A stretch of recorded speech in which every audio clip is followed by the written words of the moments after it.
ሩታና ሄርሜላ የሚፋለሙበት ሰዓት ነው። ምን መሰላችሁ? እንኳን ለተከበረው ለፋሲካ በዓል በሰላም በደስታ እንኳን አደረሳችሁ ውዶቼ። እንዴት ናችሁ?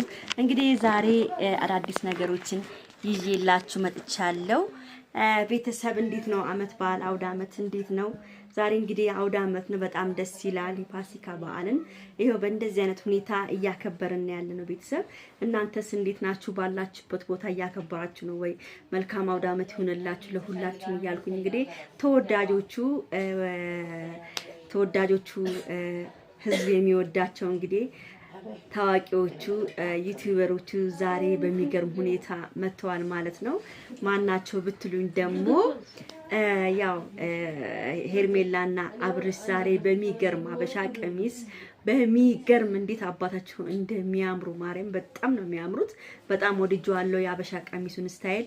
እንግዲህ ዛሬ በሚገርም ሁኔታ ሄርሜላ አብርሽን እንግዲህ ሰርፕራይዝ አድርጓለች።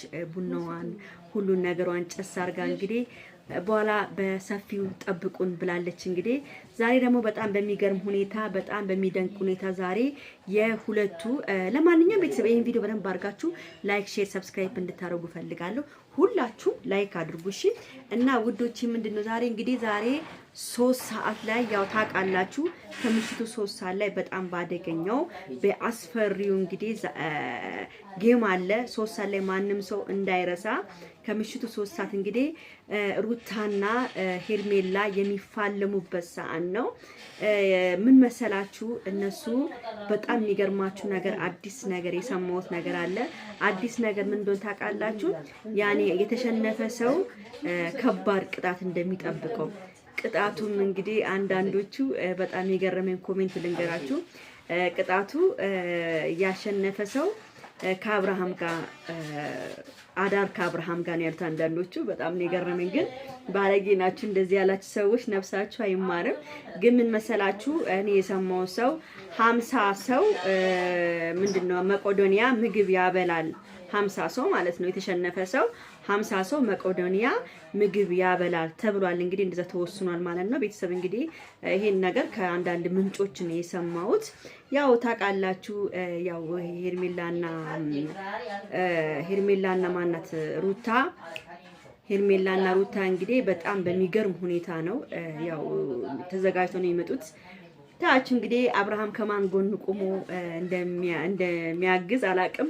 ከሩታ ጎን ነው ወይስ ከሄርሜላ ጎን? እርግጠኛ ነኝ እንግዲህ ከሄርሜላ ጎን ቁጭ ብሎ ነው እንግዲህ የሚቀመጠው። ግን እኔ የምላችሁ ነገር ማለት ነው ይሄ ነገር ከተፈጠረ አብረው እንትኑ ከተጀመረ ምንድነው ስሙ ይሄ ጌሙ ከተጀመረ አብርሃም መቀመጥ የለበትም ከሄርሜላ ጋር ማለት ነው። ሄርሜላ ለብቻዋ ሩታ እንደዛው ለብቻ ነው መግባት ያለባቸው።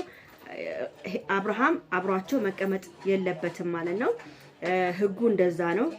አብርሃም ከተቀመጠ ህግ አይሰራም።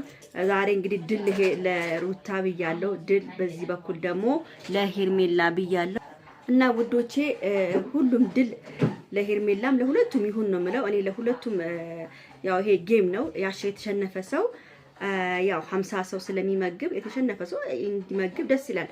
ይሄ አሪፍ ጌም ነው የምለው ቤተሰብ። እንግዲህ ሁላችሁም ያላችሁን እንግዲህ ለሩታ ጠብር ግፍ እንላለን ማለት ነው። ለሄርሜላም የሄርሜላ ደጋፊዎችም ለሄርሜላ ጠብር ግፍ ትላላችሁ ማለት ነው። ዛሬ እንግዲህ ጌሙ አደገኛ ነው። ዛሬ በጉጉት ነው የሚጠበቀው። በጣም ብዙ ሰዎች በጉጉት እየጠበቁት ነው ያሉት። እና ደግሞ ዛሬ አብርሃም እና ሄርሜላ ደግሞ አዲስ ነገር አለን ብሏል። አዲስ ሰርፕራይዝ አለን ዛሬ ጠብቁን ብለዋል። እንግዲህ ዛሬ ከመጡ መጡ፣ ካልመጡም ደግሞ አይመጡም ማለት ነው። ለምን ዛሬ ጌምም ስላለ ያው ፎቶን ብቻ አጋርቶንም ሊሆን ይችላል።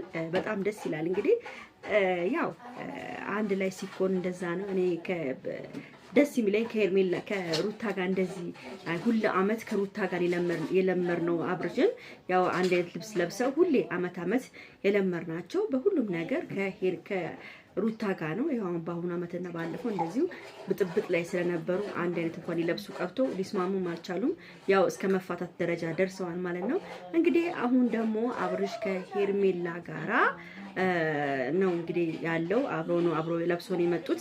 በጣም በቃ እኔ እንጃ ብቻ ይመቻቸው ነው የምለው። ምንም ላረግ አልችልም። ሄርሜላም እንግዲህ ይመቻት ነው የምለው። ምንም ላረግ አልችልም።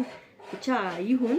ዛሬ እንግዲህ መልካም አውደ ዓመት እያልኳችሁ ነው ለሁላችሁም። በዚህ መሀል ላይ እኔም ዛሬ እንደዚህ ሸብረብ ሁኜ አምሮብኝ እንደዚህ ቆንጆ ሁኜ ነው የመጣሁላችሁ ማለት ነው። እዩት እንግዲህ ዛሬ በጣም አምሮብኛል። በጣም ነው ማምረው። ዛሬ ከእናቴ ጋር ነው እያከበርኩ ያለሁት አውደ ዓመትን። ያው እጃችንን ሰርተን በጣም በሚያምር ሁኔታ ነው አመት በዓልን እያከበርን ያለችው። እናንተም እንግዲህ በውጭ ሀገርም ያላችሁ በውጭ ሀገር ያው አውሮፓ ምናምን ያላችሁ እንኳን ታከብራላችሁ በደምብ። ግን በሰው ሀገር በሰው ቤት እየሰራችሁ ያላችሁ በመዳም ኩሽና ቤት ውስጥ እየሰራችሁ ያላችሁ እህቶቼ እግዚአብሔር አምላክ ሀሳባችሁ ተሳክቶ